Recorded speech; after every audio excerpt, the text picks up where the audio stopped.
Hey, movie lovers, this is Leo. Mike. And Kevin from Films and Fermentation. If you love comedy, movies, and a good drink in hand, then you need to check out the Pod Nation Media Network.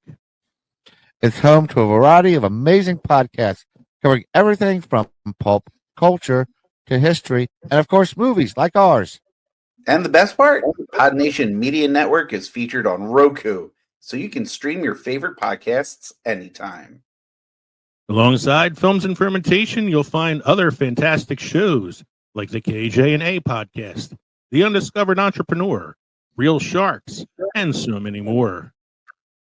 So grab a drink, press play, and join the fun with Pod Nation Media Network. Because everything's better with a little comedy, movies, and booze. Learn more by going to linktree.com/podnationpods. Films and fermentation, movies and inebriation. Films and fermentation, comedy mixed with taste elevation. Films and fermentation, with Leo, Kevman, and Mike.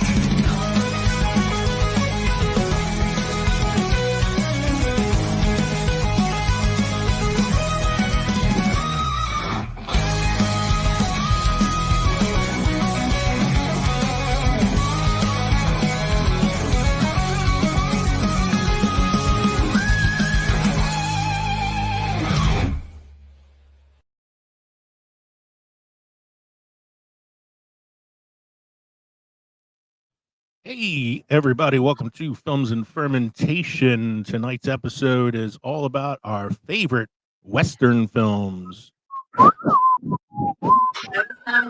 Episode 192. That's right, we are Films and Fermentation, a movie and alcohol podcast, number one pop culture podcast on Good Pods, number one beer podcast on Good Pods. And I think after this episode, will be the number one cowboy podcast on Good Pods. I'm Leo. I'm Kevin. I'm Mike. We're three friends who like to talk shit about movies while getting shit-faced. In this episode, the only thing quicker than our wit is the pour of our whiskey. Today's episode is called Best Westerns, and no, we're not reviewing Hotel Continental Breakfast or the thread count on motel sheets. We're saddling up to talk about our favorite cowboy flicks, where the hats are big, the standoffs are tense, and someone's always spitting into a spittoon for dramatic effect. Boy, that was hard to say. From shootouts to high noon to whiskey-fueled wisdom, these films are the rootinest, tootinest tales ever put on screen. So hitch your wagon, pour yourself a stiff one, and ride with us into the cinematic sunset. You said stiff one. I said a lot of things in that opening that I probably should have practiced first because that was some tongue twisters in there. Don't forget to drop us an email at filmsandfermentation@gmail.com or visit linktree.com/filmsandfermentation to find all of our social media and podcast links. You can become part of the Films and Fermentation family by joining us on the Pod Nation Media Network on Roku, or visit our brand new newsletter, the Films and Fermentation Substack newsletter. You can subscribe to get updated content regularly. Extra, get your content in the newsletter. Extra. We are an independent podcast, which means we are listener supported. So please consider joining our Patreon for as little as $1 a month to receive members only content. That's right. For a $1 donation, Kevin will meet you for Showdown at noon. Decided to throw a curveball this week and not blame it on Mike. No, I'm good with the Showdown. I mean, we can see anything that's on Broadway. I'm saving some good ones for Mike. Broadway, Kevin. I think you need to bring a gun. Be fast with it. Yeah. They won't let me Go to to the theater. Go to patreon.com/films of fermentation or purchase our merchandise at teespring.com or text us at 904-867-4466. I'm really working on not talking as much as I usually do. Huh? What? I was going to ask you. What are we drinking tonight? Wish that guy would stop talking on that, audio medium. Yeah, I mean, God. I like some dead air once in a while. Jeez. I'll go first. Yeah, you go first. You're with that air there just for a minute. I am drinking a Hefeweizen from Antietam Brewery. All right, that's what I had last week. It was the next one on the. It was the or a next one. week before that, something like that. Yeah. Kev, what are you drinking? Well, I'm sifting through my refrigerator, and I got two things kind of themed. I mean, what goes better with westerns than pork rockers and summer ale? Sam Adams goes good with everything. That's true. I have or attempted like two different themes tonight. Theme one is I'm wearing a T-shirt that Mike got me that has two of my favorite space cowboys on it: Malcolm Reynolds from Firefly and Han Solo from Star Wars. For those of you living under proverbial rock, He's a and scoundrel. yes, and I tried to do a theme drink tonight because I was going to drink this whiskey I had called Jesse James Outlaw Whiskey, and I thought that was perfect for an episode about westerns. But I must have finished it because I couldn't find a bottle. Oh, Jesus. So I switched to a different drink. It's a Kentucky straight bourbon whiskey called Heaven Hill. It is a 7-year aged bourbon. It's 100 proof, and it is bourbon that is considered one of the best bourbons in America, if not the world. It is a 41-time Best Whiskey winner, an 88-time Gold Medal winner, Whiskey of the Year 15 times, and Distillery of the Year 7 times. So they are a very highly touted distillery. They sound like a place where your pinky should be up when you drink it. You would think, but it still tastes like bourbon. So it's by far one of the smoothest bourbons I've ever had. So they are very good. All right, let's hit our first segment here. This week in film history with Mike.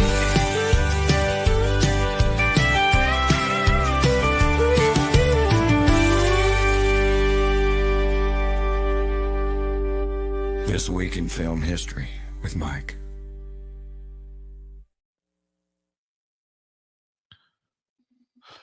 In 1930, All Quiet on the Western Front, based on the novel by Eric Maria Remarque, directed by Louis Milestone, starring Louis Wolheim and Lou Ayres, premieres in Los Angeles, Academy Award winning for Outstanding Production 1930.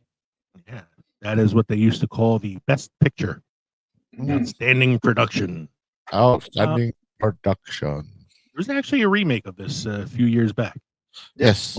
Yeah, I haven't seen the remake, so I'm not sure if it's any good or not. I like the next one. I was actually talking to somebody about this the other day. 1931, U.S. gangster film The Public Enemy, starring James Cagney and Jean Harlow, premieres. This is the film where we get. Go ahead. What were you gonna say? I was just going to ask, wasn't this also remade not too long ago? There was a movie. Oh, there's a movie with Johnny Depp a couple years back called Public Enemies. Oh, Public Enemies. Not the that one was based on Dillinger, real person. Yeah. The James Cagney one was a fictional gangster movie. But this is the one where we get the famous "Look Ma, top of the world" scene is from Public Enemy. I got you. Hey, next one's a good one. In 1989, world premiere of sports fantasy film Field of Dreams. And what the hell is that, Iowa? Dubuque. Dubuque. Sorry to any listeners out in Iowa. There's 3 U's in that goddamn thing. Based on WP. That's a lot of fucking vowels. There's a lot of fucking vowels in that name. WP Kinsella's novel Shoeless Joe, and starring Kevin Costner, James Earl Jones, Ray Liotta, and Burt Lancaster. Yeah, I hope we're still doing the show in 2029 so we can do the 40th anniversary of Field of Dreams. God wanted to come out and play with us, but none of us liked them when we were alive, so we told him to stick it. That's I always love because I saw Goodfellas before I saw Field of Dreams, even though they came out like years apart. So like when I saw Field of Dreams the first time and I saw Ray Liotta, and I was like, oh my god, it's Henry Hill from Goodfellas. Yeah. when he says that line, so we told him to stick it, he laughs just like Henry Hill does in Goodfellas, and I'm always like, he's like, and I'm like, oh my god, it's Henry Hill. What's the next one you got there, sir? In 2013, Star Trek Into Darkness, directed by J.J. Abrams, starring Chris Pine and Zachary Quinto, premieres in Sydney. So what I love about the title of this film is they're missing a colon. It should say Star Trek colon Into Darkness, but the way they have it written, it's kind of like Star Trek Into Darkness or Trek Into Darkness. And if anybody it didn't, wasn't as I know we're all purists here. We all love Wrath of Khan. I love Wrath of Khan, but this wasn't terrible. it wasn't terrible. I thought the Khan from Spock was a little forced. Mm-hmm. And if anybody didn't know that Benedict Cumberbatch was Khan, you're like really not paying attention. My problem with this movie is they weren't ready for a Khan film at this point. No. The crew has not had that gelling together to have a Khan type movie villain. Yeah, like that. The original Khan benefited from the TV show having Khan on as a villain and all that, and the backstory and all that. I agree with you. Yeah, I didn't take anything from the actors. Like the actors, I all thought were really good in the roles they played. Would you have switched Into Darkness and Beyond? Would you have done? Yeah. I like Beyond. I actually like Star Trek Beyond. I think it's a pretty good, solid film. And I think, like Mike said, you didn't have that camaraderie, so maybe flipping them would have helped a little bit. Or just that little indie film keeps popping up on your list a lot, Mike. Yeah. The next two, the next two are really small indie films. Yeah, little small films. Yeah, that Kevin's promoting on his T-shirt tonight. 2018. Oh, sorry, I got distracted real quick. The pick is in for Titans. Mike's watching the NFL draft while reading his history. In 2018, Marvel's Mike was about to read his fact, and he heard dun dun dun dun dun dun dun. Yeah, I'm seeing what quarterback that the Titans are gonna, screw over for a career. Not Shadir Sanders. The Giants will screw him over. Yeah. 2018 Marvel's Avengers: Infinity War, directed by Anthony and Joe Russo, starring Chris Evans, Robert Downey Jr., and a large ensemble cast, premieres in Los Angeles, California. A large ensemble cast. No shit. However, we just saw the teaser for Doomsday, and that went on for like 5 minutes of just director's chairs of everybody and their mother. I know, right? It was like, and then like some of them, and like I think some of them, like Chris Evans was on there, and like are going to be playing like variant characters too. So it's going to be kind of interesting. I mean, I think they have the cab driver from Deadpool, and he had his little director's should have his name on there, but like, the fuck that guy. What's the last one you got there, Mike? In 2019, Marvel film Avengers Endgame, directed by Anthony and Joe Russo, starring Robert Downey Jr. and Chris Evans, and an ensemble cast, premieres in Los Angeles, California. At the time, the largest ensemble cast in the film, I believe. I can't believe it was 2019. It feels so much longer than that since it came out. I don't know. Crazy. All right, so we flipped the format a little bit tonight. So our next segment here is going to be all Kevs.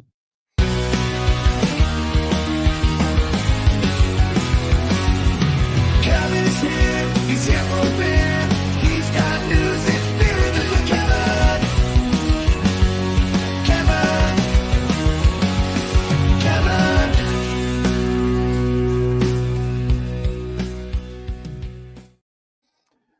We here at Films and Fermentation strongly encourage all of our listeners to drink responsibly and not to get themselves involved in situations where they could be pulled over or arrested for DUIs. And if you're in Florida, that goes double. Suspected drunk driver chugs beer in front of Lakeland officers, tells them that he has 3 DUI convictions. That's coming from the Lakeland Police Department. A man Excellent disclaimer before reading that headline. A man who Lakeland police said drank a beer in front of them while sitting in the driver's seat was arrested for DUI on the his fourth DUI last week. According to Lakeland Police Department, officers went to the 600 block of Bay Street shortly before 4 a.m. on April 19th to investigate a black truck that appeared to have hit another vehicle in the parking lot. Responding officers say that Juan Francisco was inside the running truck drinking a beer. Police said Francisco did not immediately open the trunk of the truck's door, but continued to drink his beer. When officers were finally able to gain access to the truck, they said they put the truck in park and found 5 empty beer bottles inside. According to the police, Francisco told them that he had 3 previous DUI convictions, which they were able to verify. Surprise, surprise. Officers said Francisco was evaluated for impairment because he had slow, slurred speech, bloodshot, watery eyes, and smell of alcohol. You think? However, police said he refused to cooperate with sobriety exercises and was arrested for DUI, his 4th offense. Refusal to submit to DUI tests after license suspension, and knowingly driving while his license was suspended.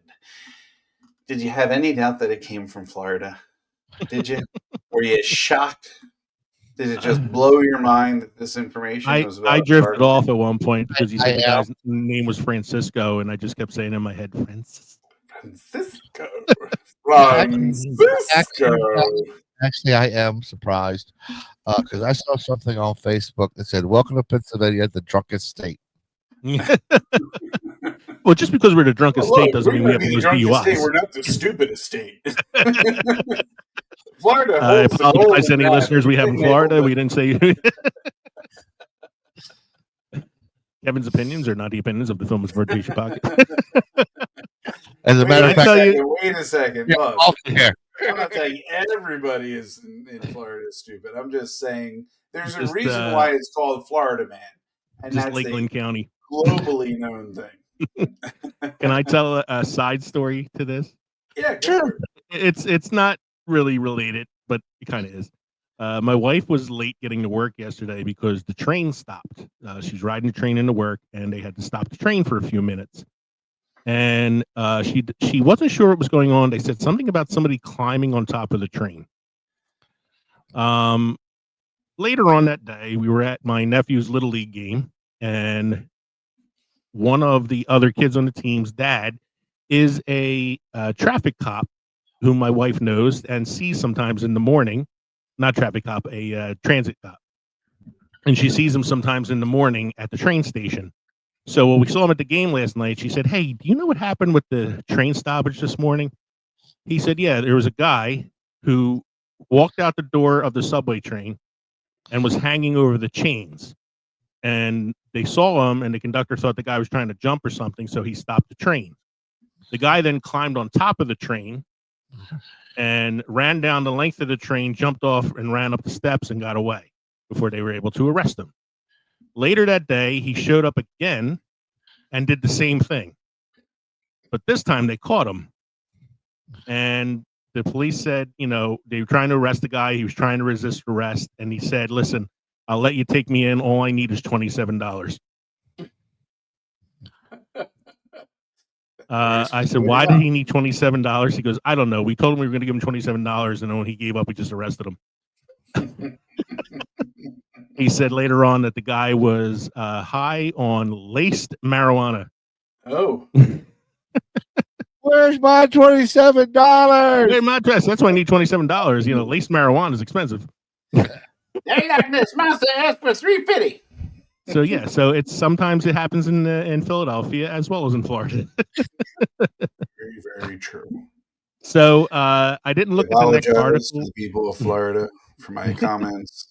They do not reflect that. We apologize to the people of Florida for your comments. We apologize to the people of Philadelphia for my comments. And we apologize to the people of Dubuque, Iowa for having so many fucking vowels in your name. Hey, sorry for shit. So I'm looking at your second one here, Kevin. I didn't read the article yet, but I want to ask, is Mr. Irrelevant a reference to Brock Purdy of the San Francisco 49ers? It is a reference to the NFL. Yeah, because Mr. Irrelevant's usually the last pick in the draft. There you Yeah. go. So go ahead. And it's apropos because Mike is watching the draft while trying to But I record. thought, yeah, beer named after Mr. Irrelevant. I'm ready to hear about it. Green Bay's Badger State Brewing and Sheboygan's Three Sheeps Brewing announced a collaborative beer, Mr. Irrelevant, a nod to the nickname given to the last player selected in the National Football League's draft. The West Coast style Pilsner will be released on April 24th. That's today. And the Draft first day of the draft. Mr. Irrelevant will be available exclusively at Badger State Brewing in Green Bay and at the Three Sheeps Tap Room in Sheboygan. That's it. And where's the draft? In Green Bay. In Green In Bay. Green Bay. I would try it. Yeah. Travis Hunter, Colorado. All Is right. is he Mr. Irrelevant this year? No, he's number Mm. 2. That's the second pick of the draft. Yeah, we Mr. haven't Very gotten anywhere relevant. near. Very, very relevant. Very, very relevant. We haven't gotten anywhere near Mr. Irrelevant. Really yet. relevant. We won't find out. We'll find out Mr. Irrelevant until Saturday afternoon, Saturday or Sunday. Saturday or Sunday. Yeah. And is that anything else? And as Cameron, we you have- all enjoy Mhm. a pint, sometimes we need a pint of something sweeter, right? So this is a tale of 2 pints. Memorial marathoners get themed ice cream and beer at the finish line. The Oklahoma City Memorial Marathon collaborated with 2 local businesses to create custom treats for finish line festivities. This year, the Oklahoma City Memorial Marathon partnered with a local ice cream shop. Excuse me. Sorry, Bless Adrian. you. And a local brewery to create custom treats for runners at the finish line. Boomtown Creamery in Oklahoma City made a collaborative flavor, Marathon Magic, to help promote the Run to Remember. When the opportunity came up to partner with the Memorial for the marathon, we said, yes, absolutely, the Boomtown Creamery CEO and founder Angela Muir had said. Muir was just thinking her creamery would offer a special flavor in its store to promote the marathon, but the marathon organizers gave her a brain freeze when they proposed something even bigger. They asked us to provide ice cream scoops for all of the racers, and that's 15,000 people, which is awesome and very crazy for us since we're a very small business.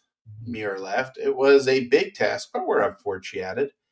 Boomtown Creamery had to bring in a freezer trailer just to fit in all the marathon ice cream and dedicated one of its 2 ice cream machines to just making the marathon scoops. The machine is running nonstop for the entire month of April just to make marathon scoops. Marathon Magic is a brownie batter ice cream with candy-coated pieces. That sounds good. The fun, bright colors match the branding of the 25th Run to Remember. Each color represents one of the 6 races. Marathon Magic is a limited-time flavor and will not be available once the store sells out. Boomtown Creamery's ice cream cart will be selling Marathon Magic at Scissortail Park for the finish line party after the Memorial Marathon. Lively Beer Works in Oklahoma City created another finish line treat for marathoners. Beer! Beer. Pretty excited about it, said Patrick Lively, owner of Lively Beer Works. It's an honor, he added. The 25th anniversary Oklahoma City Marathon OKC Marathon Blonde Ale is described as crisp and refreshing. Lively Beer Works is not far from the finish line, and a lot of runners stop in there after the race. It's one of our best days of the year, Lively explained. I don't know how many calories you can burn in a marathon, but you got some to give, he laughed. OKC's Marathon Blonde Ale is available for purchase at Homeland stores. So there you go. Beers and ice cream, gentlemen. Not that I'm running a marathon anytime soon. Considering walking to the stadium at WrestleMania this year at Mike, he thought I was going to have a heart attack. But at the end of the marathon, I feel like I'd rather have beer than ice cream. I love ice cream, but something tells me after running a marathon, cold milk may not sit too well. Maybe later, yeah. Megan and I did way back when I could move my legs. We did a color run in, I want to say, Chester County. I could be wrong. Anyway, 2SP Beer has a brewery or a tap house, right? Not too far from the stadium. It was in the Union, the Philadelphia Union Stadium. Union League. Okay. Yeah, there you go. So we went to 2SP afterwards for some beer right after. It was very good, very refreshing. Refreshing, yes. More refreshing than milk. All right. So, again, like I said, we reformatted a little bit. So here's our next segment. Movie updates with Leo. Movie updates with Leo. Movie updates with Leo. Movie updates Leo. All right. So this one just happened today as of this recording, April 24th. Steve McMichael, who won a Super Bowl as a linebacker with the 1985 Bears, a former WCW wrestler, wrestled under the name Mongo McMichaels, and actor, died at the age of 67 today from ALS, better known as Lou Gehrig's disease. I thought he died yesterday. Well, maybe it was yesterday. I know it was like within, 24 hours of recording this episode. So, yeah, Steve McMichael. I remember him when he was a wrestler. I don't remember the 85 Bears that much because I was only like 8, but I remember him as a wrestler. What's that? I remember the Super Bowl shuffle, and I remember the Fridge scoring a touchdown, but Walter Payton didn't. Yeah. But I don't remember Steve McMichael that well as a football player, more as a wrestler when he was at WCW. Yeah. I saw this past Monday, I went to the movies, and I saw Sinners with Michael B. Jordan and Haley Steinfeld. It was phenomenal. It was one of the best movies I've seen in a while. It has a 98% rating on Rotten Tomatoes right now. It's directed by Ryan Coogler, who did the Black Panther films. And I went into it thinking like it was a vampire movie because that's kind of how it's advertised. Mm-hmm. It is so much more than that. The vampire stuff is like the last 20 minutes of the film. Where did I read that? I'm sorry. Go ahead. Continue. Oh, no, what were you going to say? I was just going to say it's all either a meme or a review, I guess, not far Instagram or whatever, saying they should have let this director do the Blade movie for the MCU. Oh, yeah. I would agree with that. He's an excellent director. I mean, the Wakanda film and Black Panther are both really good movies. Mm-hmm. And this movie was amazing. Like Michael B. Jordan plays twin brothers, and the special effects are so seamless that it's looks like it's just two different guys in the same scene together. It doesn't look like him playing both roles. Haley Steinfeld's great in it. And the vampire stuff is a very small portion of the film. It's 2 hours and 15 minutes, but it's my favorite type of 2 hour and 15-minute film in that it didn't feel like 2 hours and 15 minutes. It moved very fast. It's part like a gangster film because they're coming back from working for Al Capone in Chicago. It's part a film about family. It's part a film about segregation in Mississippi in the 1930s. Oh man, it was so amazing. It was a really, really good movie. And then the vampire stuff comes in and doesn't distract from the rest of the movie. Like you would think like just throwing it in there like towards the end of the film would like ruin it, but it actually made it better. It was so good. Such a good movie.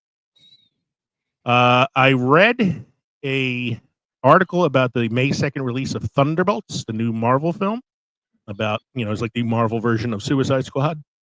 And it has received some of the best reviews that an MCU project has received in a while for like the pre-screenings. With a lot of the reviews saying things like great action, great story, emotional, the stakes, are make sense, that there's standout performances, especially Florence Pugh as Yelena. Really, really favorable reviews. And I kind of wanted to see this anyway, but this makes me want to see it a little bit more. Nice. So at least it's not like the Fantastic Four announcement from last week, which was emergency reshoots. Don't know if you care or not, but the New York Giants selected edge rusher Abdul Carter from Penn State. Wow, they didn't go with the quarterback? No. I guess they're hoping Russell Wilson has a fourth resurgence, I guess. Maybe. And my last one here, I had talked about this when we did our Oscar episode, how a lot of the voters hadn't seen Dune, which is why they didn't vote for it.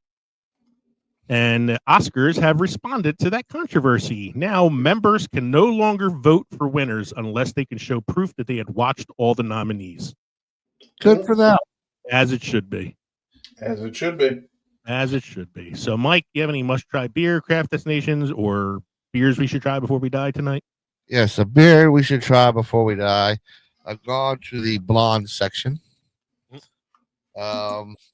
This is the Margot Robbie beer. yes. This is Second Shift Katie, Second Shift Brewing Company, 5.4 ABV. Oh God, I gotta read this. This straw-colored ale can be somewhat hazy, offering whiffs of grain, husk, white wine, and barnyard. Here we go, the barnyard funk again. The lightly, I'll cue it up for when you're done.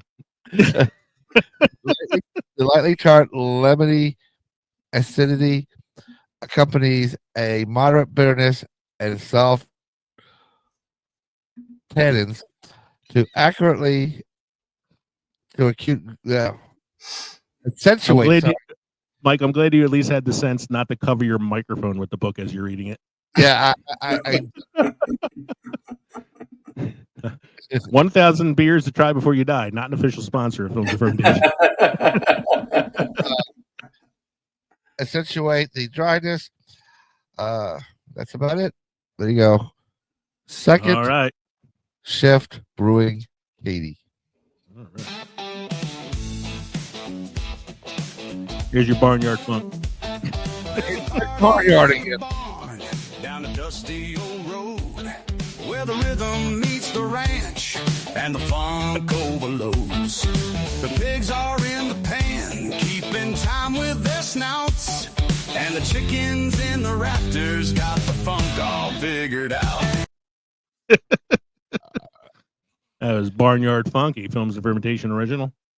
We're going to take a quick break, hear these words from our friends at the KJ&A podcast, and then we'll be back with our main segment tonight, Favorite Western Films. We'll be right back. Hey, I'm Kevin. And I'm Jay from the KJ&A podcast. Join us each week where we discuss comics, movies, anime, video games, and current events. Basically anything to make you laugh and have a good time with all the tangents. You can find us on Twitter, X, Facebook, Instagram, Threads, Patreon, and all the things at KJ&A podcast. Gonna need to take it down a notch, about 20% there, Kevin. And if you get that reference, you can be our friend.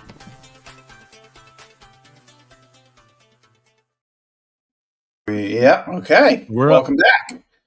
Everybody knows this theme.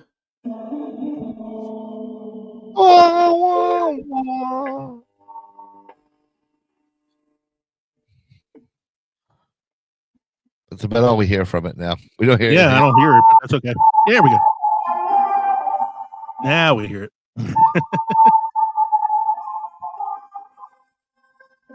But it's not on anybody's list. No, it's I not. know, it's funny. It's not on the list. I thought about it too. That We is can- in the little intro video I have. So Favorite Westerns For Part those 2. who may be unfamiliar, that is the theme song from The Good, The Bad, and The Ugly. Apparently Mhm. one that didn't make any of our lists.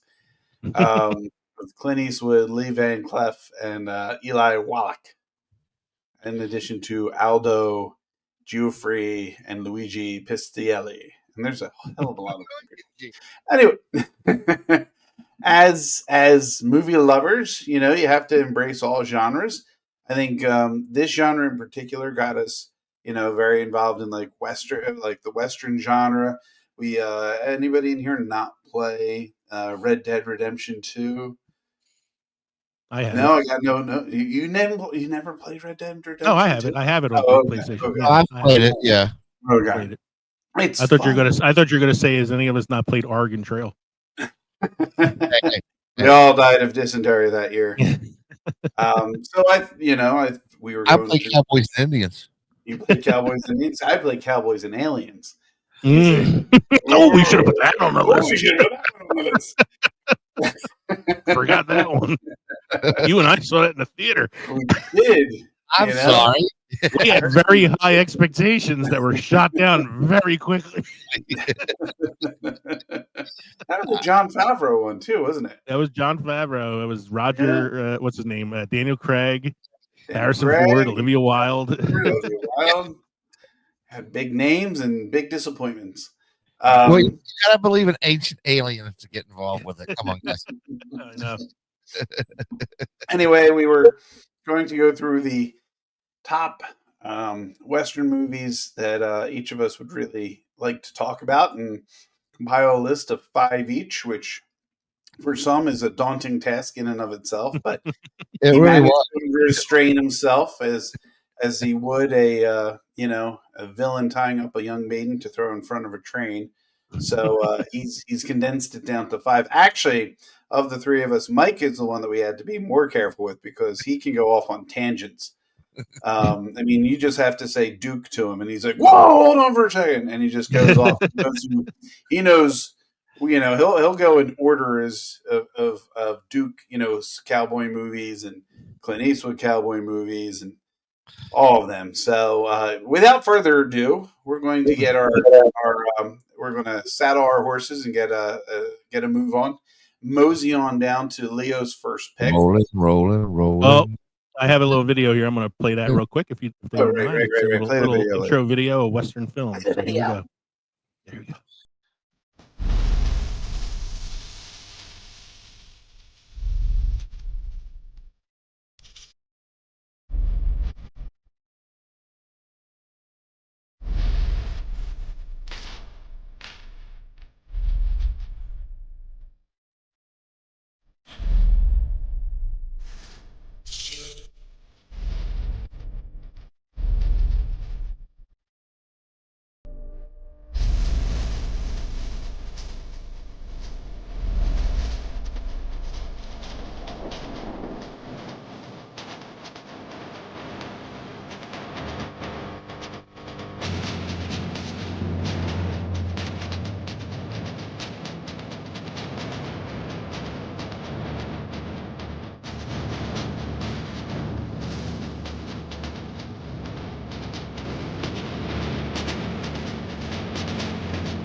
All right.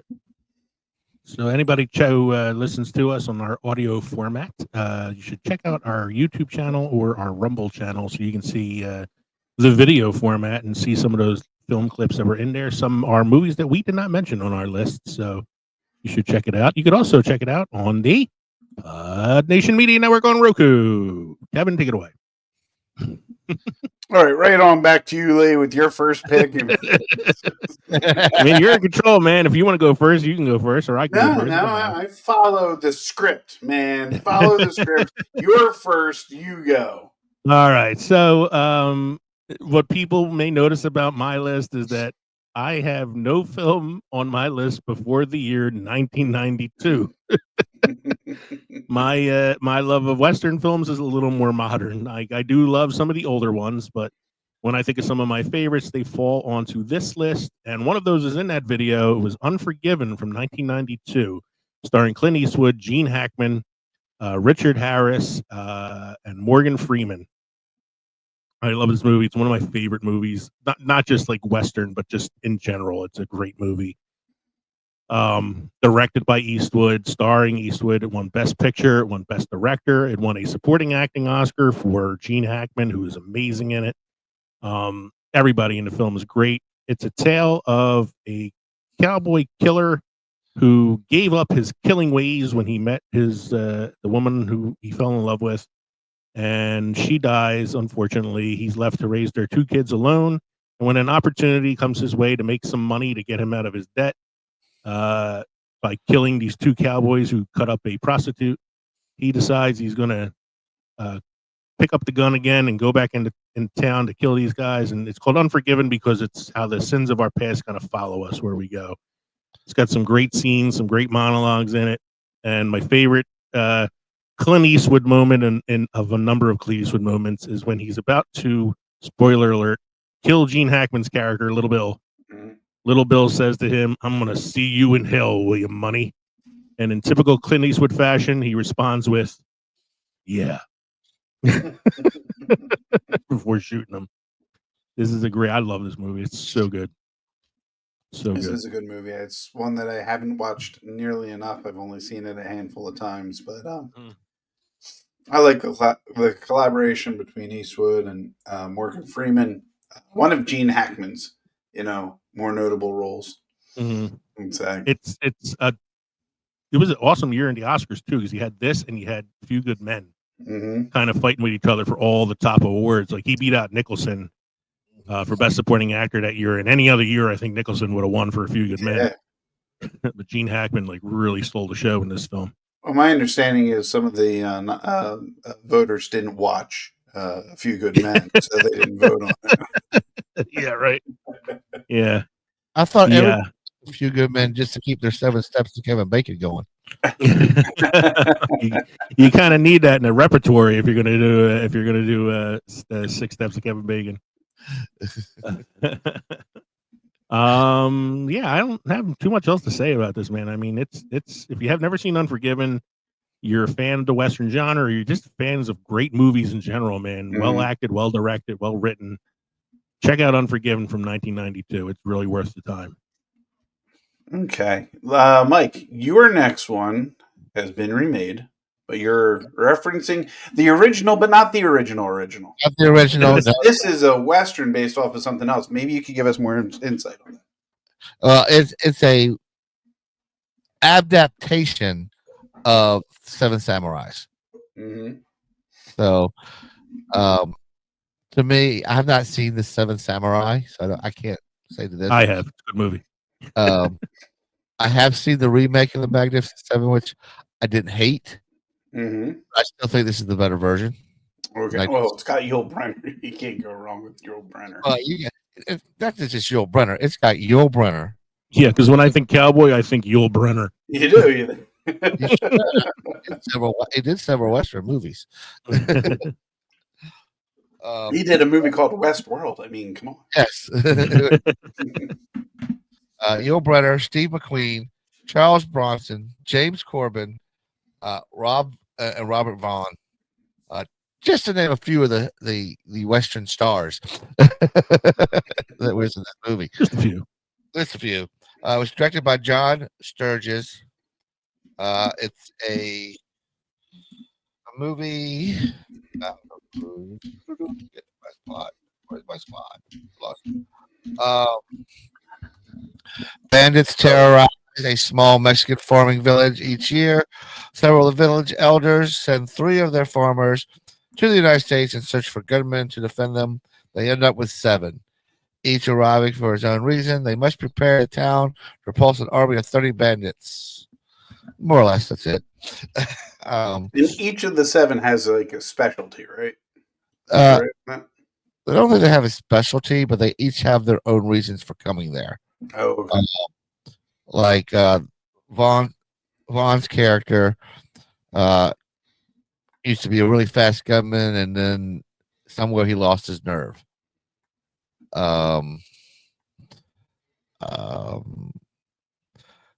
Who else we got here? Charles Bronson his character sympathized with the village because he's half Irish, half something or another, and no one ever takes him, treated him well. So each of them have this reason they're there. It's not about the money because there's almost no money worth it. And then the Magnificent Seven rode again a couple years later. They rode again, and Mike 7 rides again. The Guns of the Magnificent Seven. There was a couple remake. A couple sequels, yeah. There's a couple quotes that I like from the movie. Chico, which is the young kid, and Britt, which is Corbin's character. Chico goes, "Oh, that's the greatest shot I've ever seen." Britt, Corbin's character, goes, "The worst. I was aiming for the horse."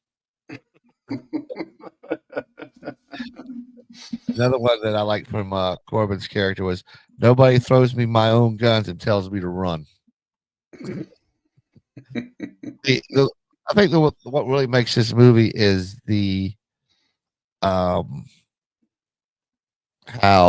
Brenner and McQueen, just the banter between those two throughout the whole movie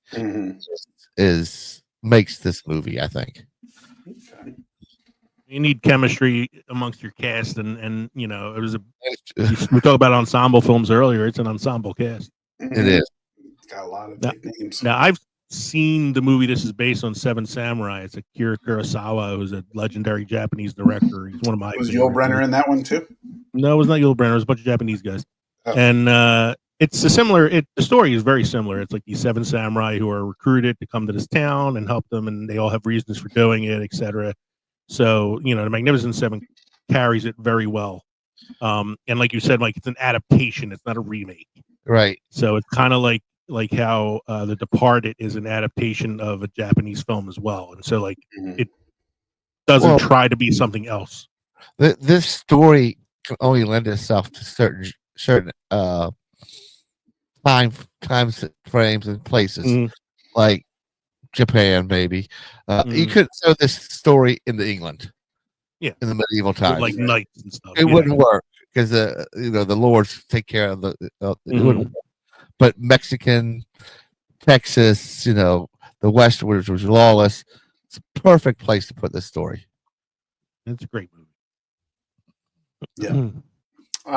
Thanks, Mike.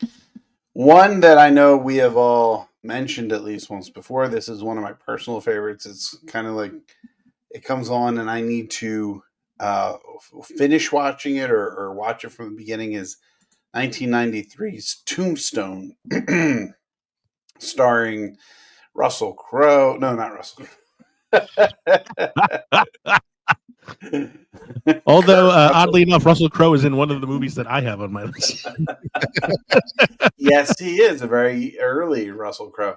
This is Kurt Russell, Val Kilmer, the Western man himself, Sam Elliott, the not-so-Western man himself, Bill Paxton, Michael Biehn, Powers Booth. I mean, this had a pretty stacked cast as well. Charlton Heston for Sneeze. He's in there for a bit. You have a very early Billy Bob Thornton cameo. Yeah. Hey, don't forget about Yondu. Yeah, Michael Rooker's in it. Michael Rooker, Stephen Lang, Thomas Hayden Church, Dana Delaney, Billy Zane. I mean, come on, guys. It's got Billy Zane. It's if you are Billy Zane, if you're living under a rock, or better yet, a tombstone. This is a story of Wyatt Earp, a successful lawman who planned to retire in Tombstone, Arizona, but his plans are changed when he's essentially forced into being the lawman to take care of the Cowboys. You know, the band of misfits who plague the streets. This is a great Western movie. The cinematography, the walk down the street to the OK Corral, you know, Val Kilmer's performance in this as Doc Holliday. If there's a reason to watch it, it's Val Kilmer. It's Val Kilmer. He should have probably won Best Supporting Actor for that movie. Yeah. At least nominated. Yeah. Mm-hmm. Well, again, this is the year that the Hackman won for Unforgiven. Mm-hmm. A little tough to win that one. This was, wasn't Wyatt Earp also out this year? The Kevin Costner? Yeah, the Kevin Costner one. This was a movie twin, you know. This was is the better film. Mm-hmm. Now, the Costner one is probably the better film than acted one, but this is the more fun one. I'd rather watch this one. It actually was on recently with the unfortunate passing of Val Kilmer. It was playing on cable recently. Oh, really? Mm-hmm.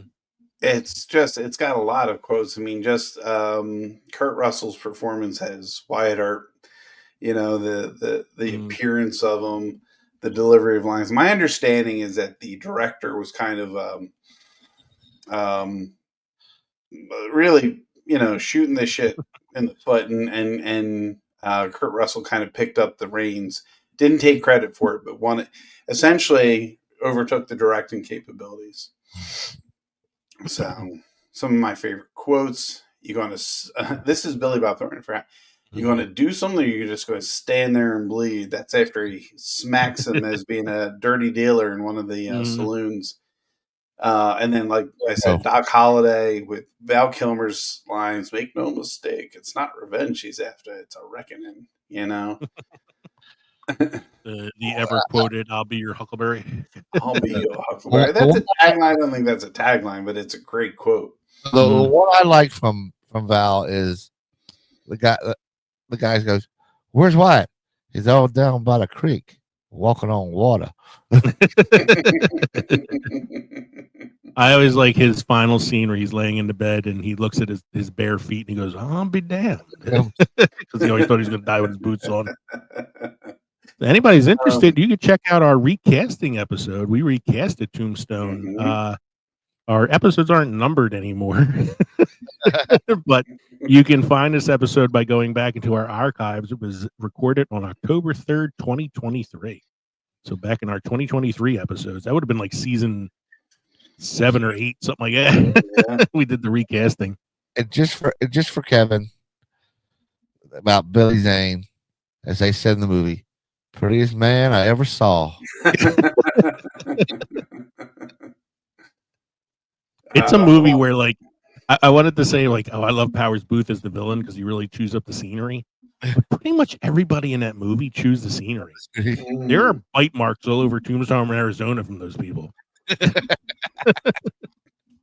I like Johnny Ringo. You know, the whole thing between him and Doc Holliday. Doc, yeah. Doc has the 2 cups and he's doing the twirling of the cups because, you know, Johnny Ringo just did his fancy handwork with his revolvers, and Doc just kind of takes the 2 little tin cups and he's moving them around, and it's fun. You must be Johnny Ringo. You must be Johnny. Dear Johnny, it looks like somebody's walking over your grave.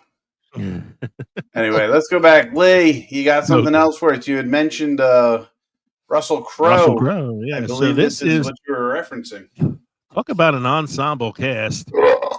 This movie stars Sharon Stone, Gene Hackman, who I already mentioned in Unforgiven, Russell Crowe, a very young Leonardo DiCaprio, Lance Hendrickson, Keith David, the guy that played Commissioner Gordon in 1989's Batman, I don't know the actor's name, and a cameo scene from Gary Sinise. On top of that, this movie is directed by Sam Raimi, of the Evil Dead franchise and the Spider-Man films and Darkman. The movie's called The Quick and the Dead from 1995. Now, The Quick and the Dead is a Shakespeare phrase because quick means to be alive. So it means the alive and the dead. But in this case, it also means quick on the draw because this movie is about a bunch of gunfighters who come to this little town for a showdown competition where they see who is the quickest gun. And in this movie, the quickest gun is Gene Hackman. And Sharon Stone has come to town to get revenge against him because he killed her father, who was played by Gary Sinise in a flashback scene. This is I will fight anybody who wants to tell me that this isn't one of the most attractive performances of Sharon Stone. And Leonardo DiCaprio is great in it. He steals every scene he's in. Gene Hackman is hamming it up as like a over the top villain. It's like his character from Unforgiven if he was given free reign to be a jerk off. And you know, all the cameos, Lance Henderson, Keith David, they're all great, man. It's not a great movie by any stretch of the imagination. I'm not going to call this a classic. It's not like it's like True Grit or The Searchers or even Unforgiven or anything like that. It did not do well at the box office. It was kind of a bomb. But I found it entertaining. And it actually was a movie I had on my Films the Time Forgot list for a while, and I never got around to using it.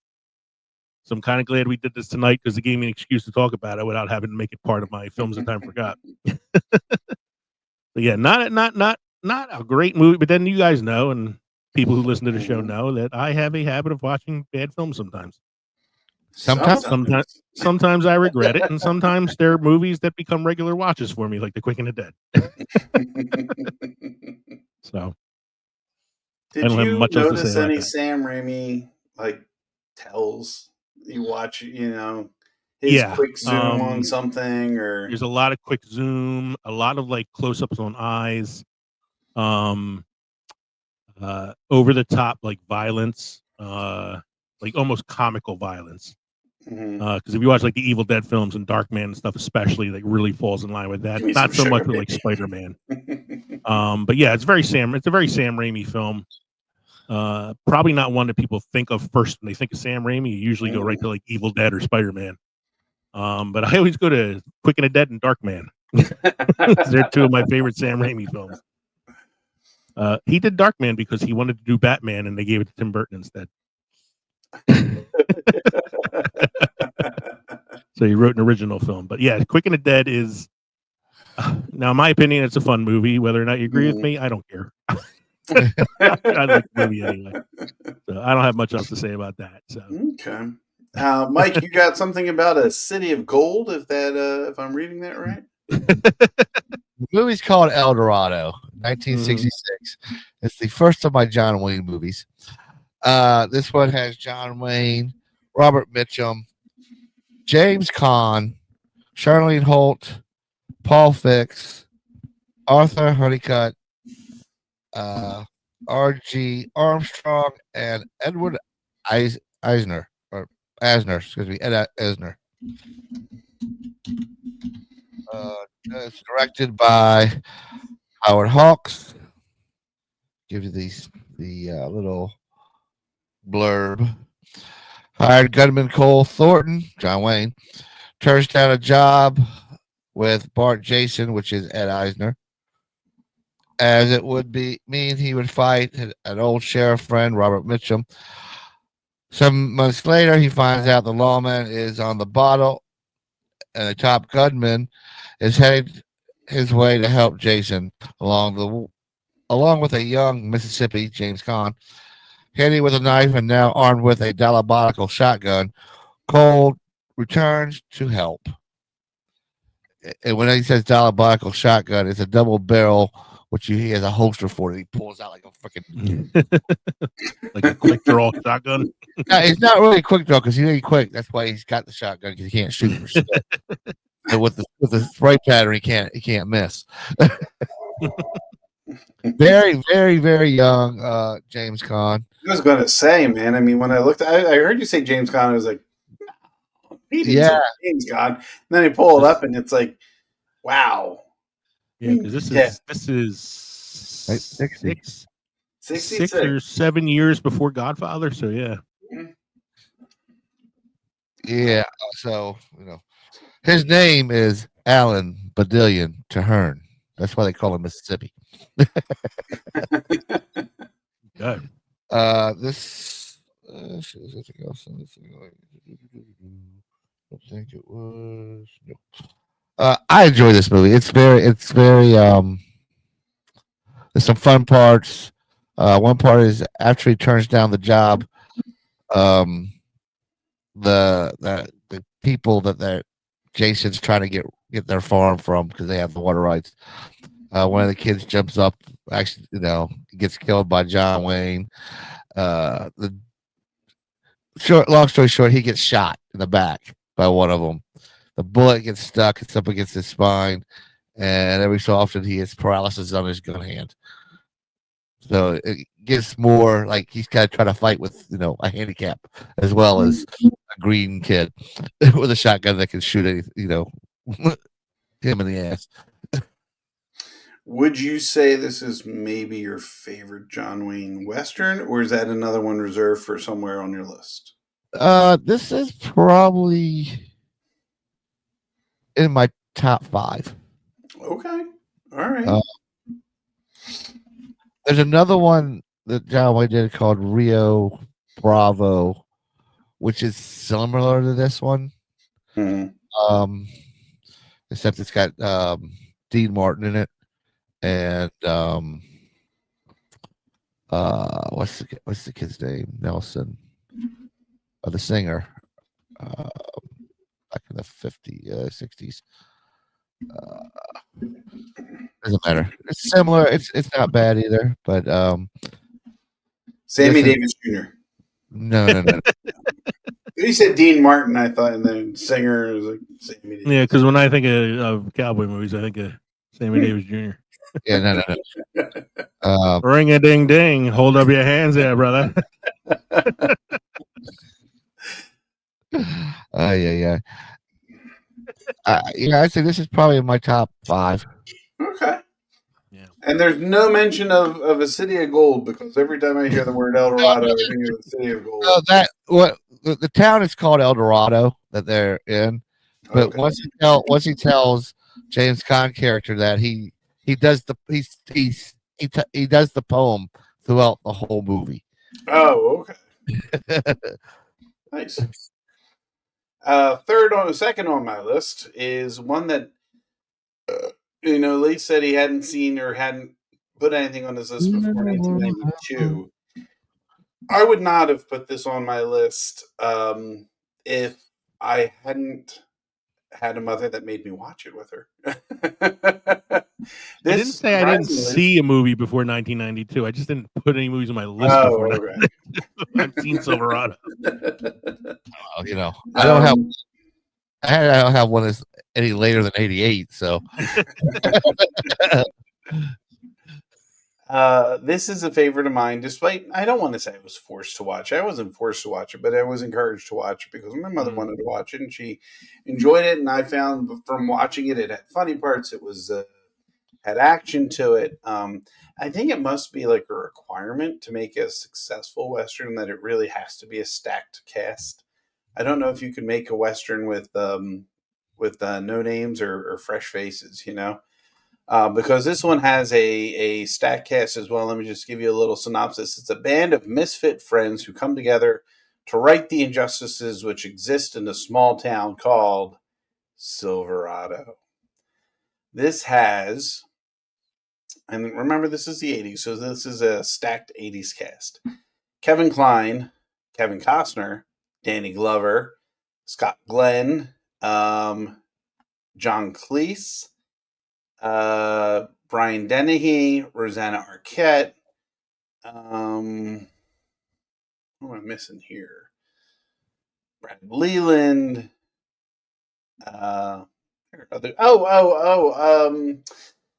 Your scientists were so busy to think if they could, they didn't stop to think if they should. Jeff Goldblum. Thank you, Jeff Goldblum. Jeff Goldblum. He used the same cowboy outfit he used in Buckaroo Banzai.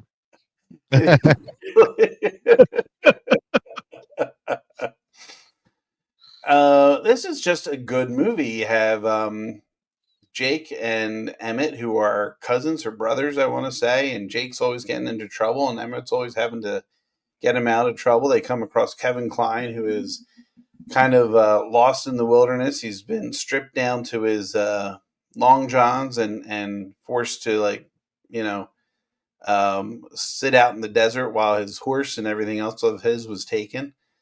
And Scott Glenn's character takes him alongside, and they end up traveling to this place where they're going to help Kevin Costner's character break out of jail because he's scheduled to hang. But it's good. It's a good story. It's got a lot of action to it. Yeah. I got a fun trivia fact for you, Kev, for this one. What's that? So, you know, like we like to make the joke about Kevin Costner being cut out of The Big Chill as the dead body. Yes. So Big Chill was written and directed by Lawrence Kasdan, who also wrote and directed Silverado, and cast Kevin Costner in Silverado as a way of saying sorry for cutting you out of The Big Chill. So that's how he ended up. This is like one of his first like major roles, and it was like it was kind of like a payback thing from Lawrence Kasdan. Something interesting I just saw was that the set for Silverado was used for so many Western theme movies that were coming out at the time: Young Guns, Wyatt Earp, Last Man Standing, Lonesome Dove, All the Pretty Horses, Wild Wild West. Nobody put Wild Wild West on their Yeah. I was like fighting with myself over whether or not I should put them.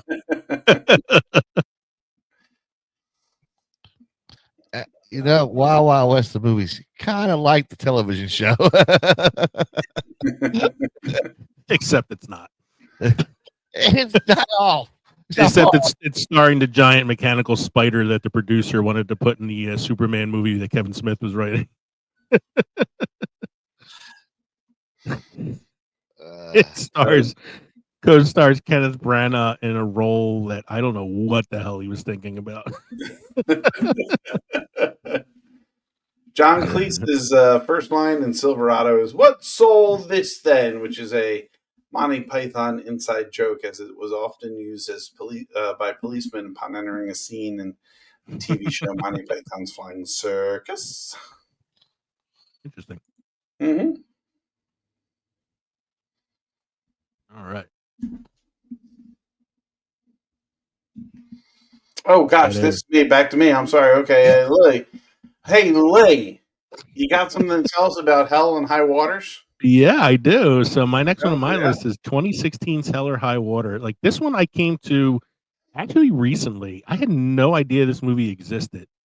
It was actually nominated for Best Picture this year. It had a Best Supporting Actor nomination for Jeff Bridges and a Best Original Screenplay nomination for Taylor Sheridan, who is probably best known as the writer and creator of Yellowstone, 1923, and Landman, all like really popular TV shows. I heard another podcast talking about this as a recommendation one time, and it sounded really good. So I was like, yeah, I'm going to check this out. It is an excellent movie that I've watched a couple times now. It's got first off, it has one of my favorite things about it. It's an hour and 42 minutes, which is like rare for a newer film, especially a Western. You got Jeff Bridges in it, who's at his Jeff Bridges-est, he could possibly be. And it also co-stars Chris Pine and Ben Foster. Chris Pine and Ben Foster play brothers. Chris Pine is running this farm that was left to him by his parents, who had taken out a bunch of like extra mortgages to try to keep the farm running, and now they're in foreclosure. Ben Foster, his brother, is an ex-con who gets out of prison, goes home, and he and Chris Pine put together the scheme to rob banks in order to get the money they need for the mortgage. But the scheme is to rob the banks that are foreclosing on them. Oh. So they're going to be robbing the banks and paying them back with the money that they stole from them. And Jeff Bridges plays the Texas Marshal, U.S. Marshal, sent to track them down and arrest them. It's a gripping movie. The acting is excellent. It breezes by, like I said, because it's only an hour and 42 minutes. It's got some great, like gunfight scenes, and it's just, and Jeff Bridges steals the show. He's the supporting actor, but every scene he's in is just amazing. Chris Pine and Ben Foster are great in it. It was an excellent movie that I was sad I came to so late. I wish I had come to it when it was out, because it was a really good movie, and I've watched it a few times now, and I like it enough that I had to take one off my list to put it on there so I could keep it at 5. And this Unfortunately, is one Mike of took the other one. this is a modern Western. Yes, this is 2016. This is the newest one on my list, the most recent one. Right, but I'm saying like it doesn't even take place in like the Wild West. Oh no, yeah, it takes place like, in like 2016. Yeah.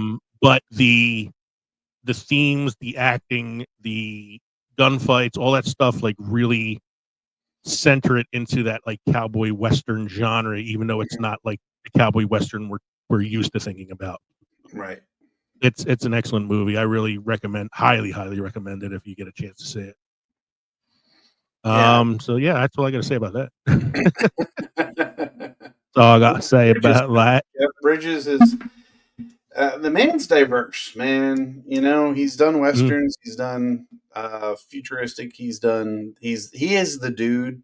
So, I'd check it out. Just even this is like the older, surlier Jeff Bridges, so it's like his Rooster Cogburn and True Grit Grizzly as a U.S. Marshal in modern day times. Nice. So, speaking of True Grit, but not the Jeff Bridges True Grit. No, I went with 1969 Oscar-winning for best lead actor in a motion picture, John Wayne's True Grit, playing Rooster Cogburn. His second time playing Rooster Cogburn, because the other time was the movie called Rooster Cogburn. Which came first? I believe the rooster or the egg. Yeah. Well, this stars John Wayne, as I said, Kim Darby, Glenn Campbell, Robert Duvall, Dennis Hopper, Jeff Corey. I mean, this is another cast of where they were, especially Hopper and Duvall. This is very young, early in their careers, and next thing you know, another big stars. This is a movie directed by Henry Hathaway. A drunken, hard-nosed U.S. Marshal and a Texas Ranger help a stubborn teenager track down her father's murderer in the old American West. Okay. The tagline here is the strangest trio ever to track a killer. They ain't lying. Kind of like a career Oscar for Wayne at this point, because he's older, and you could argue that there's earlier performances he probably deserved it for. What's even worse is that he still acts for another almost 20 years. Yeah.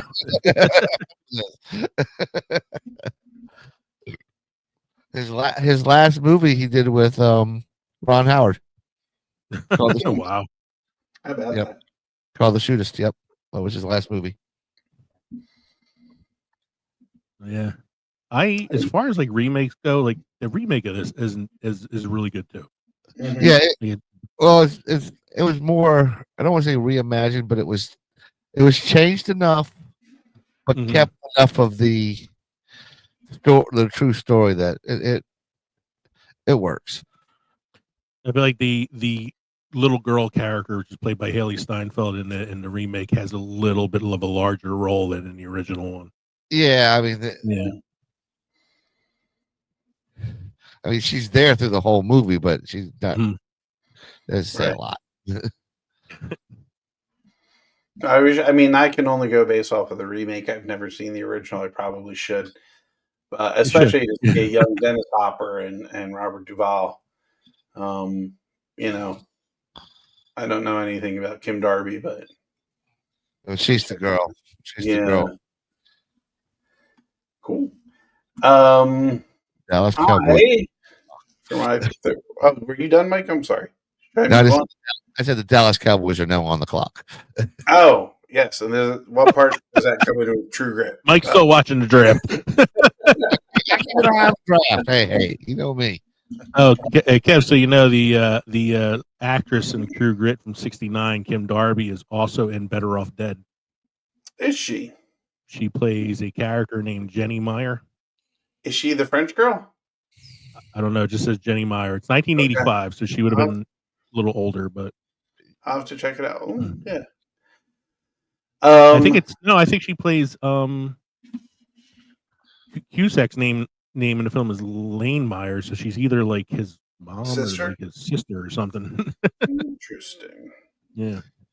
Anyway. My third movie on the list is a TV series come to cinema, come to the big screen. This is Maverick from 1994, starring Mel Gibson, Jodie Foster, James Garner, but again, stacked cast. You got James Coburn, Alfred Molina, Graham Greene. You got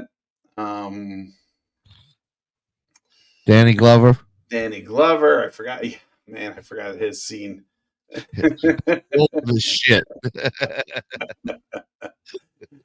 And it's about a gambler. It's a poker tournament on a riverboat that's going to take place, and Brett Maverick is the main character. He's trying to get into the tournament. He comes across Jodie Foster's character, who's kind of a hustler, if you will. The sheriff at the time, or the marshal, I should say, is James Gardner, Zane Cooper. And just, the lying, the cheating, the stealing, the comedy that goes hand in hand. There's a stagecoach action scene. There's plenty of scenes going on. It's a Richard Donner film. It's funny. I'm not going to say it's a great movie. I'm going to say it's an enjoyable movie. It's really something you're going to. I'm going to say it's better than The Quick and the Dead, and I still like that movie. So. It's got a 7 stars out of user reviews on IMDb. And again, like I said, this was based off of a TV series which actually starred James Garner as Brett Maverick. So, and I'm not going to give away the end. I don't want to spoil the end, the special scene. I mean, in case people haven't seen it yet, because it's still fresh. People haven't seen this movie that's 32 years old now. But it's a lot of fun. Well, they could have made it worse. They could have gave the bad guy in this film his octopus arms to make it more like the Wild Wild West version. I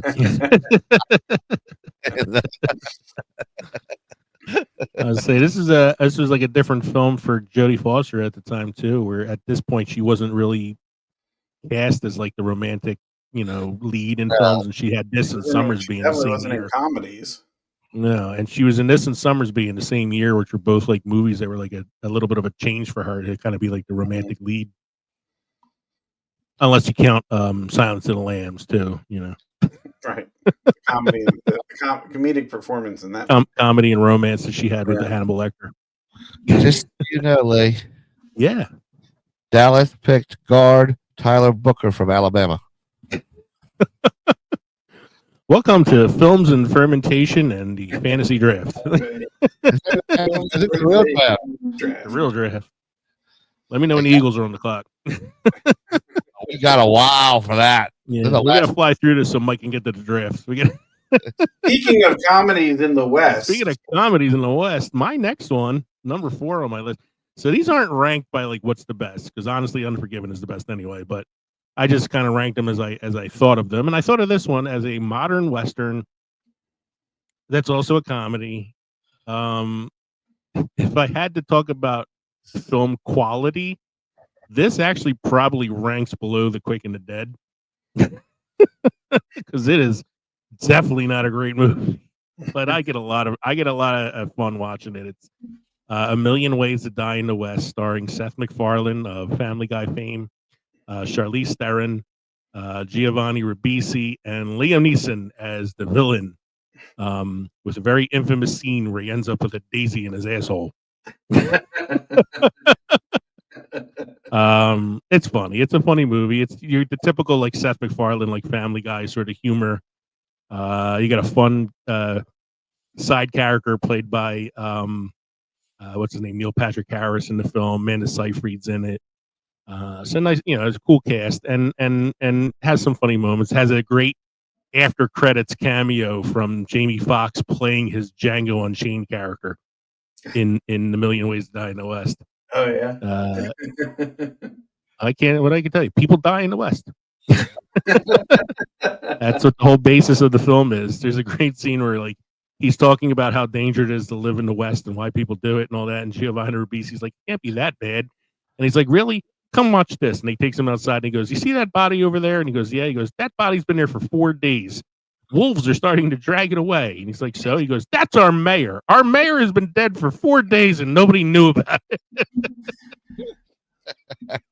or Sarah Silverman plays Giovanni Ribisi's girlfriend and she's a hooker. Oh, that's right. And she won't have sex with him until they get married, but at the same time, she's giving anal sex to random men for money. It's a goofy movie, man, but I enjoy it. I had to put it on there. I had to have a comedy on here. It was either this or City Slickers, and I probably should have picked City Slickers.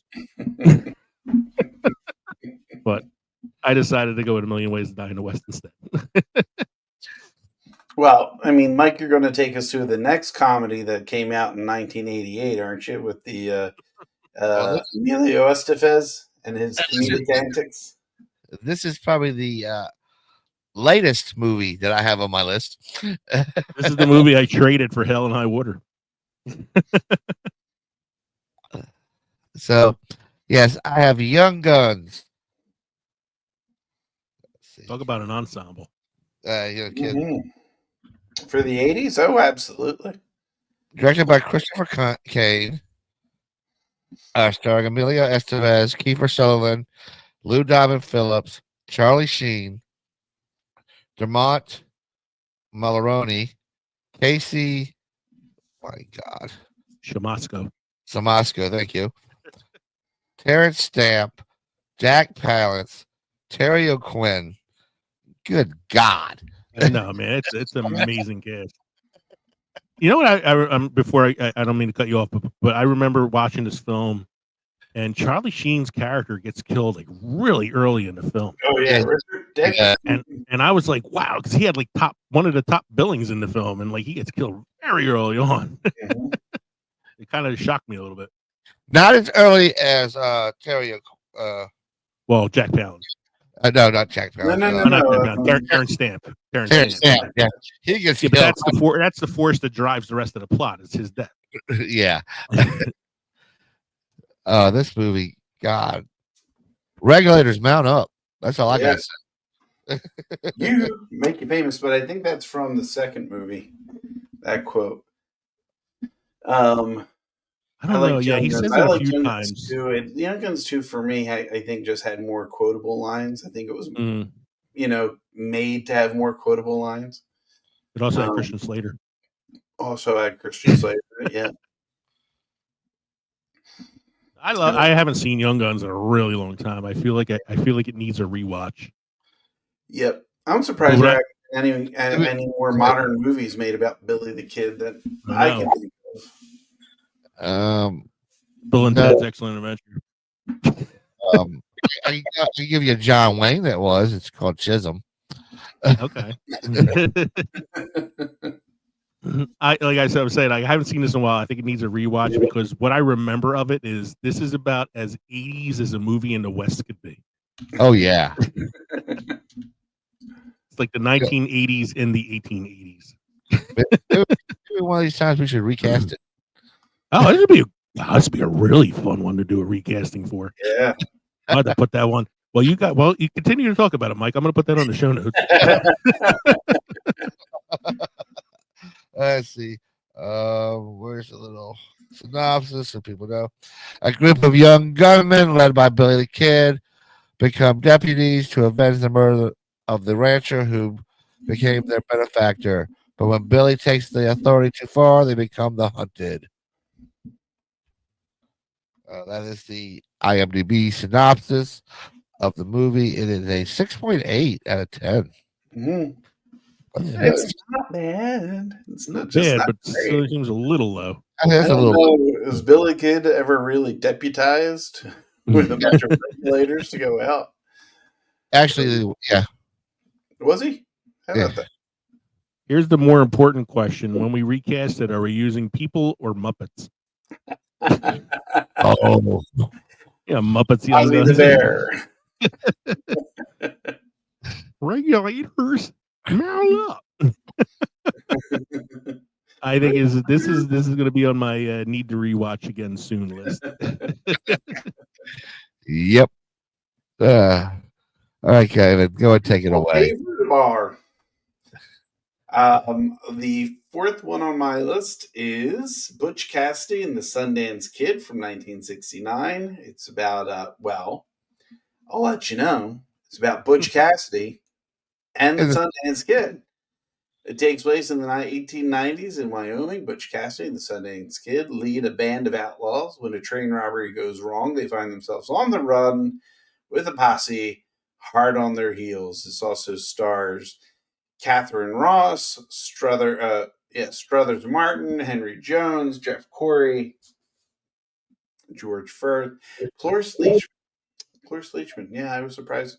And Kenneth Mars. So they're bringing the band back together from Young Young Frankenstein. Frankenstein. Yeah. And This is the story of raindrops falling on your head, right? This is raindrops keep falling Falling on on my my head. head. That doesn't mean my eyes will soon be turning red. The relationship between Newman and Redford in this is great. I mean, talk about bouncing things off of each other comedically. Really good pairing there, and just Paul Newman. I mean, I know he's a funny guy. He did funny things. He didn't do comedy, but he did comedy. Do you know what I'm saying? Like He did Slapshot. He did Slapshot, but Which like is pretty much a comedy. I don't see him as a comedian. So the fact that he has good comic timing. He's got great comic timing. Yeah. So. It's like they have such an amazing chemistry in this that they were able to capture lightning in a bottle a second time when they did this thing together a couple years later. It's amazing that they didn't do more movies together. Yeah. I think we talked about this before. I think they're the only two movies that they've done together are The Sting and Sundance. I think you're right. Yeah, I can't think of anything off the top of my head. Robert Redford is the CEO of the Sundance Film Festival, and he named it after the Sundance Kid. How about that? Mm-hmm. I'm full of it. No. Charity for children with serious medical conditions is named Hole in the Wall Camp after Butch's gang. I'm not making that up. I saw that up as a trivia thing. Yeah, right. Paul Newman apparently also does salad dressings. It is the nominee for Best Picture in 1970 and Best Director for George Roy Hill, and also has a writing Oscar nomination for William Goldman, who we all know as the screenwriter of Princess Bride. This is another great one. I love the scene where they're jumping off the cliff, and he's like, I can't swim, and he's like, you fool, the fall will kill you. I can't swim. Shit. That's a good one, man. But that's not the final scene. No, that's not the final scene. No, the final scene is that very ambiguous, like, did they die in Bolivia or what not? happens when they're completely surrounded. Great ending.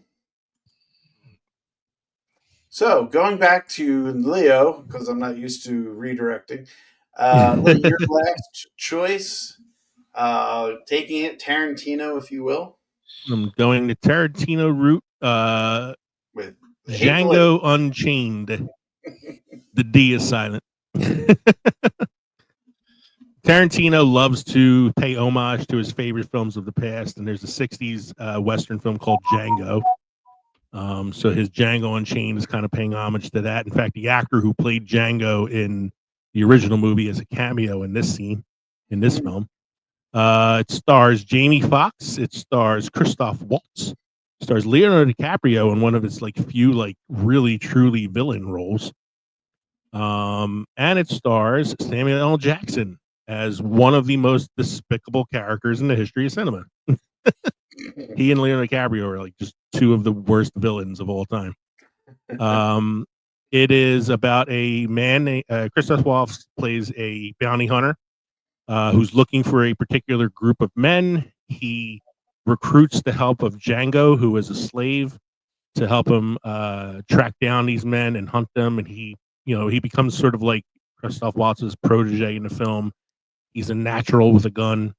And they travel to a place in the South called Candyland, which is a plantation owned by Leonardo DiCaprio's character, because he owns Django's wife as a slave. And they're going there to try to buy her back, but they're doing it under the ruse of trying to buy other slaves and stuff. And then, shootouts occur and stuff. It's a very over the top Tarantino-esque violence, great, lines.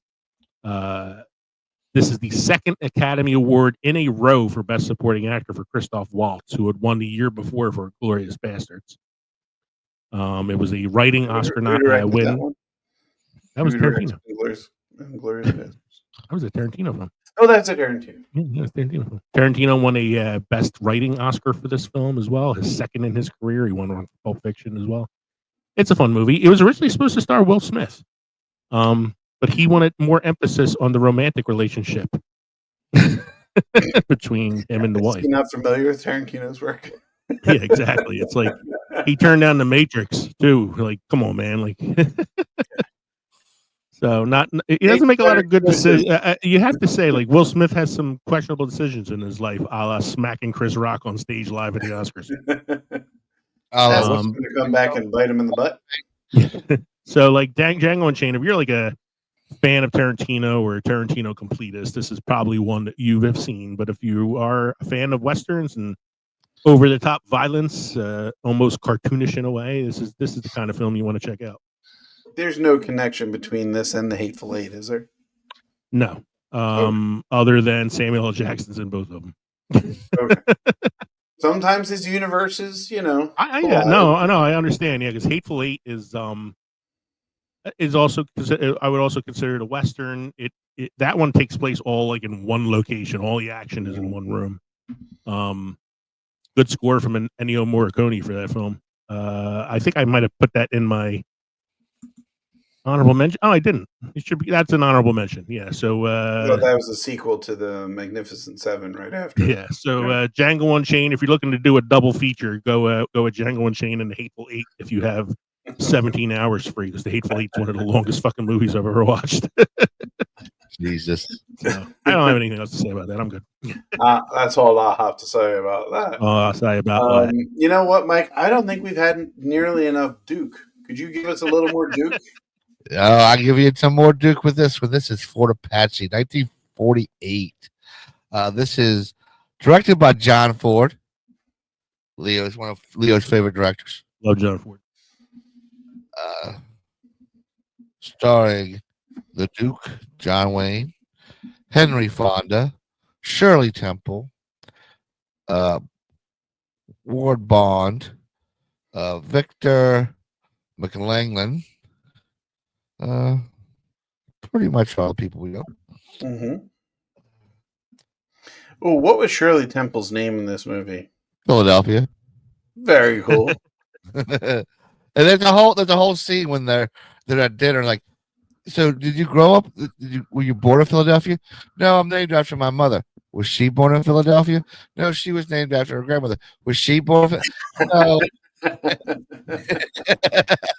It's a Philadelphia's her first name, right? Yeah. Yeah. Philadelphia Thursday. That's like the companion for the Last Doctor, Ruby Sunday. There's some interesting names in here for the characters. Festus Mulcahy? Owen Thursday? It's Irish. Cahy. Oh, like like the priest in MASH, Mulcahy. Hey, O'Rourke. It's very Irish in this one. But then again, Philadelphia Thursday. Philadelphia Thursday. that's because she's with it's the daughter of Lieutenant Colonel Owen Thursday, who was the antagonist, the protagonist, whatever you want to say. Friends called him Pittsburgh. Yeah. She went by Philly for short. This is the first of what I call the John Wayne, John Ford trilogy, because they did after this one they would do Rio Grande, which is also John Wayne's character's Lieutenant Colonel Kirby York, so he's playing the same character. That has Maureen O'Hara in it, and then it goes from there to She Wore a Yellow Ribbon. Where did everybody go? Why did that drop like that? There we go. Yeah, all my screens minimized for some reason. So, Mike, when you watch your John Wayne westerns, you know you can watch the Star Wars movies either chronologically or by release in theater. Since he's a reoccurring characters in multiple movies, do you bunch them up and watch? I'm going to watch all the Captain Kirby York movies. I'm going to watch all the Rooster Corbin movies. Rooster Cogburn. That's what I said. Rooster Cogburn. Now, if you're talking chronologically by character, that would mean you have to watch Genghis Khan first. Now, I did not watch Genghis. And those are the when I watch these particular three, I do watch them in the order they came out.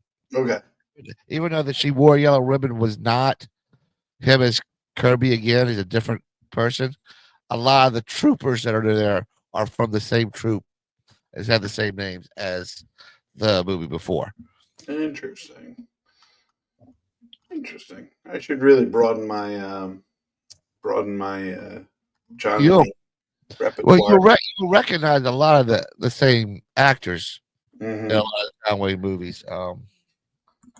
Let's see, Ward Bond was in Quiet Man. Mm-hmm.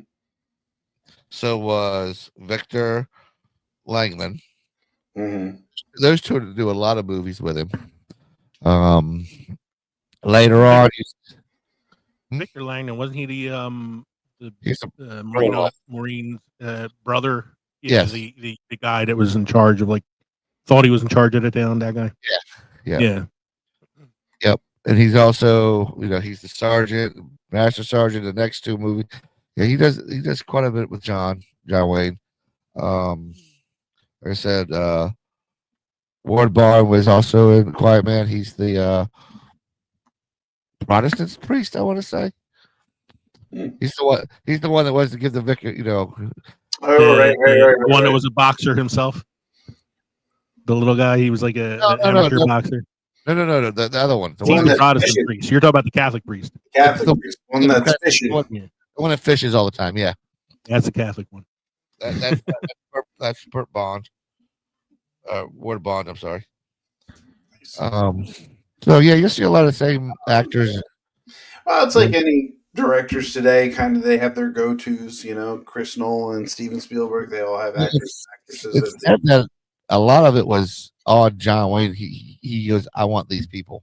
Oh, he uses that to pull actors for the films. Yeah, Cool. Maureen O'Hara got a lot of roles because they have good chemistry together, and he's like, that's who I like to work with. Didn't help that she was a fiery redhead either. No. Actually, in this book I got here, the John Wayne Code, which where I got the quote for tonight. It says about him that if any of his friends were down, he would put them on the payroll, on his payroll. Oh. So, my last movie is one that we rarely touch on, rarely talk about. Hasn't been mentioned before, I believe, on this podcast. So let me introduce it to you now. In order to ruin a Western town, the And we got a corrupt That's the politician. 4-minute edit for TBS.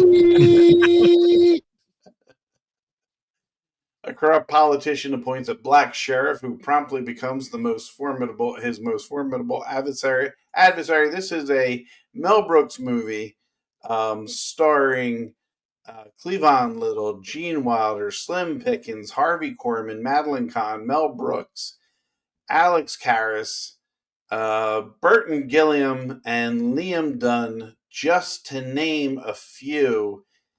The movie's Blazing Saddles, ladies and gentlemen. A movie we talked about so rarely that we didn't cover it on our February 20th, 2024 episode where we talked about the 50th anniversary of the film. Like a year ago, dude. We also didn't talk about it when we did the Mel Brooks episode. Brooks series, Okay. yeah. When we did Mel Brooks, we didn't talk about that either. Mm-hmm. We also don't quote it a lot, too, on here. No, we don't. Never. Hey, Kev. You do it for Randolph Scott. Randolph Scott. Where the white woman at? Scott. I just watched Blazing Saddles again recently and followed it up like the next night by watching History of the World. So I had a real Mel Brooks moment in the last week. Oh, man. I love this movie. Great lines, Gene Wilder, man. Look at that. Steady as a rock. This is the one I shoot with. Headley Lamar. It's Headley. Headley. I'm so tired. Tired. It's National Treasure, Madeline Kahn. Work. Hello, boys. I've missed you. The song at the end is called The French Mistake. Oh, God, I love this movie so much. Tom DeLuise doing his music. Tom DeLuise. I can't quote any of his lines either.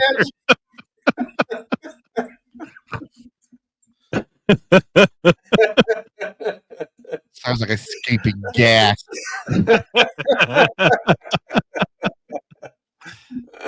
Oh, God.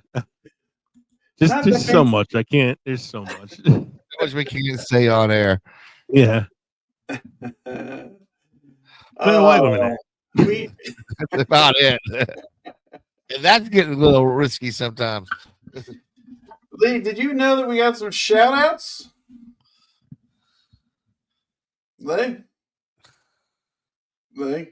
Oh, sorry, Katie was asking me something. That's okay. Were you aware that we had some shout outs from people? I was aware we had some shout outs. Hold on a sec. I have to turn my phone off. There's a podcast playing in the background that my wife is asking me about. Mhm. I don't know why it started playing. Yeah, we have some shout outs here. I want to read the second one because I need to describe this movie for Kevin. So one of you guys take the first one. I'll do it. Monster Island Film Vault, they shouted out the Magnificent Seven, the 1960s version, which was on Mike's list, starring Yul Brynner and others.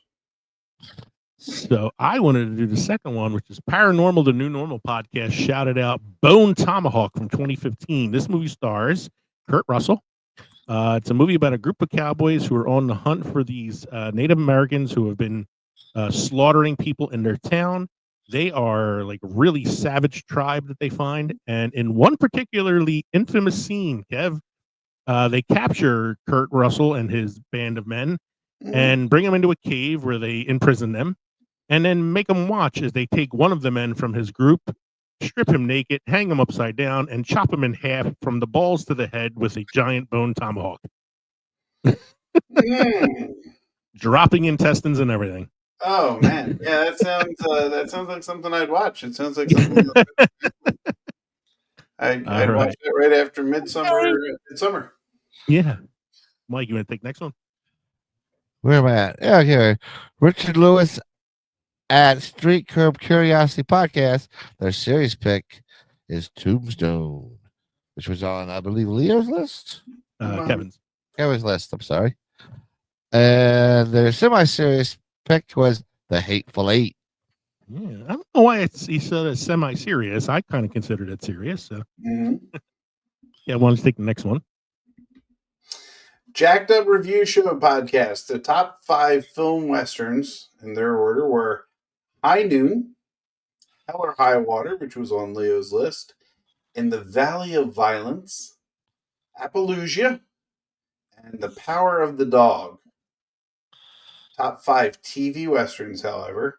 And thanks for including these because I forgot about some of these. Deadwood, which was a really good HBO show. Excellent show. Great. Breaking Bad, which to put my mindset in, that is a western. Mm-hmm. I mean, it fits. I didn't didn't think about it that way, though. Yeah. I didn't think of it that way either, but it kind of makes sense. Yeah. Kung Fu, Mm-hmm. which is a good call. The Mandalorian, space western. Space western. And Long Night. Very good. One film on that list I wasn't familiar with, called In the Valley of Violence. It's a more recent film, and it stars Ethan Hawke and John Travolta. Interesting. So I don't know much about it other than that. Our last shout out is our good friend Mike Bruno, 52882 on Threads, who gave us Young Guns and Blazing Saddles, and then said, "Is Back to the Future 3 count as?" I was going to put that on my list when I was struggling just a little bit. I wrote back to him. I said, "Listen, he goes by the alias Clint Eastwood in the film, so I believe it counts." Mm-hmm. I forgot to mention there's a cameo from Christopher Lloyd in A Million Ways to Die in the West as Doc Brown. Oh yeah, hiding the DeLorean in a barn. So I got a few honorable mentions here. They weren't on our list, but they should be at least mentioned. No Country for Old Men with Josh Brolin and Javier Bardem. Yeah, it's a really good movie. It was an Oscar winner for Best Picture. Stagecoach, which is John Wayne's first film, and one of my favorites. As a leading man. It's a really good movie. It has one of the first really complicated stunts in the film. It's excellent. Shane, which is the first movie for Jack Palance. He plays the villain in that film. The Searchers, which of course is another John Wayne film. Sons of Katie Elder, City Slickers, and The Man with No Name trilogy, which is Good, the Bad, and the Ugly, Fistful of Dollars, and a Few Dollars More. Sergio Leone, spaghetti westerns with Clint Eastwood. No. And then I threw a few TV shows on here like Bonanza. Desperado. I was thinking Desperado. Once Upon a Time in Mexico. Yeah. Bonanza, Gunsmoke, and one of my favorite movie/TV shows that is a space western, Firefly and Serenity. I had to make sure I had those on there. Mike, you have any beer trivia or history for us this evening? Mike? Mike Phillips. So let's try this again. Mike, you have any beer trivia history for us this evening? Got some fun facts for you. Ancient Greeks considered wine a higher class drink than beer because they thought beer was easier to produce. Ironically, brewing beer is in most cases a more complicated process than making wine. I know. Kevin's still trying to make his beer. I'm getting around to it. Once I get those bottles in, with the tariffs and all, it might be a little hard.